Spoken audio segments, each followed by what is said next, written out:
Hello friends आज की इस वीडियो में जो फ़ोन हम ठीक कर रहे हैं वो है सैमसंग का M10s मॉडल और इसमें ब्लूटूथ और वाईफाई काम करना बंद कर चुके हैं।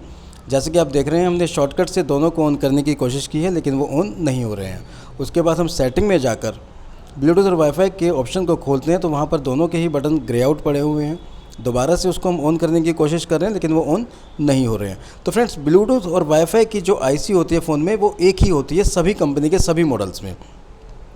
और कई बार हमने ऐसा केस भी देखा है कि किसी फ़ोन में हम ब्लूटूथ को ऑन कर रहे हैं, ब्लूटूथ ऑन हो जा रहा है, काम भी कर रहा है, और वाईफाई को ऑन कर रहे हैं लेकिन वाईफाई ऑन नहीं हो रहा है, तो भी उसमें आईसी पर ही काम करना होता है।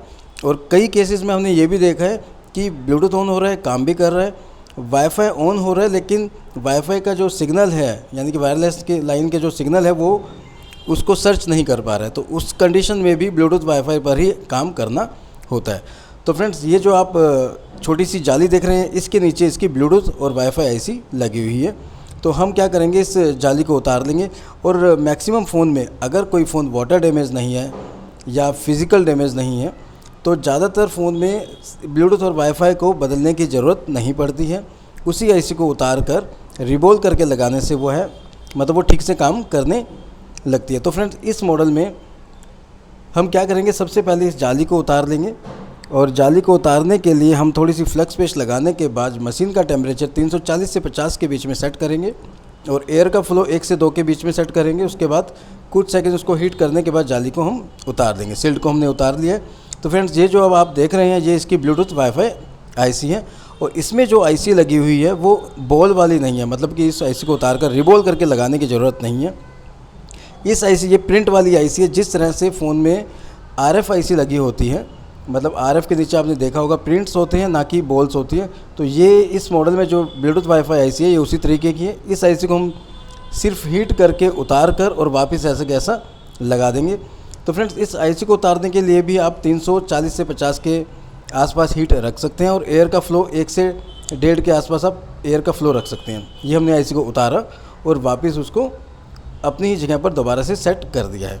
तो फ्रेंड्स अब अगर इसमें हम दोबारा से इसकी सील्ड को वापस लगा देंगे।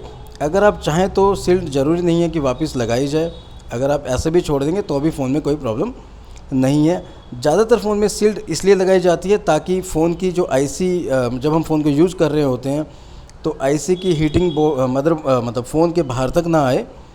और इस कुछ आईसीओ के चारों तरफ सील्ड इसलिए लगाई जाती है ताकि वो सेफ़ रहे, यानी कि अगर फ़ोन में मॉइस्चर या पानी या पसीना जाता है किसी कारण से या गलती से तो आईसी तक ना पहुंच पाए। तो इस कारण से ज़्यादातर फ़ोन में सील्ड लगाई जाती है। तो फ्रेंड्स सील्ड को हमने वापस लगा दिया है फ़ोन में।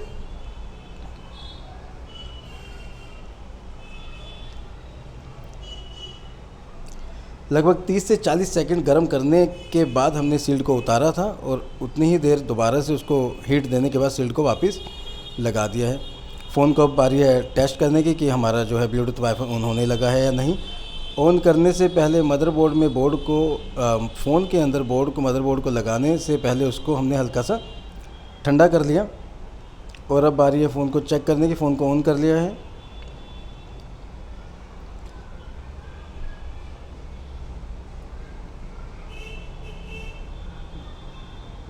तो फ्रेंड्स जैसा कि आप देख पा रहे हैं दोनों ही फंक्शन ऑन हो गए। हमने स्लाइड डाउन किया था तो अब हम एक बार सेटिंग में जाके देखिए दोनों फंक्शन ऑन है, ब्लूटूथ भी ऑन है और वाईफाई का भी जो फंक्शन है दोनों ही ब्लू हो गए हैं, यानी कि वो ऑन हो गए हैं। एक बार हम सेटिंग में जाकर चेक करेंगे।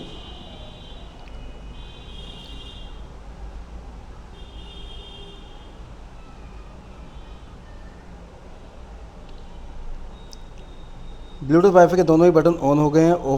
ऑन ऑफ करके एक बार चेक करेंगे इसको, तो दोनों ही फंक्शन प्रॉपर काम करने लगे हैं। और फ्रेंड्स ये फ़ॉल्ट एक बार ठीक करने के बाद इस आईसी को एक बार उतार के दोबारा लगाने के बाद ये फ़ॉल्ट दोबारा नहीं आता है। फ्रेंड्स वीडियो अगर आपको पसंद आई हो तो वीडियो को लाइक कीजिए। अगर आप चैनल पर नए हैं तो चैनल को सब्सक्राइब कीजिए। थैंक यू दोस्तों।